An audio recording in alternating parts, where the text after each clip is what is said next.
The date is March 29th, 1929, in Harlem, New York City.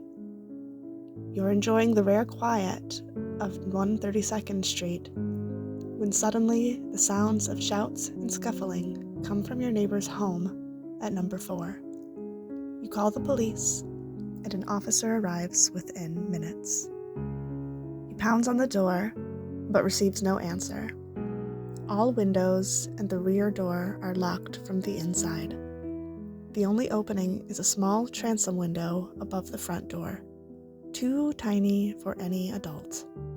The officer finds a child and boosts him through it, and the boy opens the door from the inside. There you are met with a horrifying sight. Your neighbor lies dead. 3 gunshot wounds, once through the left hand, twice through the chest. But you heard no gunshots. Every door is bolted, every window nailed shut, from the inside. Let's start from the beginning. Isidor Fink was a Polish immigrant who ran a small laundry from his home. He was private and extremely cautious, doors always bolted, and suspicious of strangers.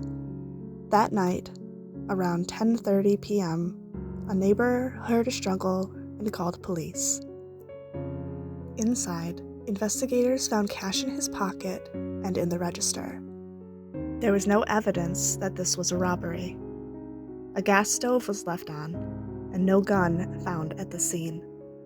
Gunpowder residue on his left hand suggested a shot fired at close range. The only possible entry point was the broken transom hinge, but every door and window was locked from the inside, no secret passages and no hidden exits. An unnamed friend admitted to visiting that night, then claimed an unfamiliar couple asked about purchasing underwear. While it was normal to purchase clothing from laundries, this account was odd because Isidor never opened his door to strangers.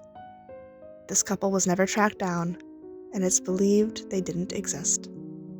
Police tore the apartment apart for evidence, likely destroying critical clues, and some records disappeared entirely. Several possibilities emerged. Could Isidor have been shot outside, then bolted the doors himself? But again, no gunshots were heard. Could the police have been involved? In Prohibition-era New York, a dirty cop is the killer would explain the sloppy investigation. Perhaps the firearm had been silenced. This was possible. A shot muffled enough that the neighbors only heard a struggle. 2 years later, the police commissioner called it unsolvable.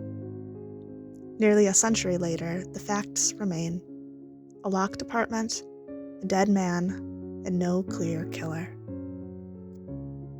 Isidor Fink wasn't a gangster or a man with secrets. He was a lonely, hard-working immigrant who fled violence in Europe, only to find danger in New York. He locked his doors, kept his head down, and waited to reunite with his family across the ocean. But that day never came. On the floor of his own home, surrounded by the tools of his labor, an iron still heating on the gas stove, Isidor bled out alone. No one heard him, no one saw his killer, and the people meant to find justice trampled through his life instead. He was only 30 years old.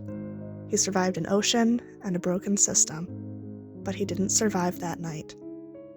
A man who spent his whole life trying to stay safe instead died in a room no one else could enter or exit, with no one left to advocate for him. Thank you for watching.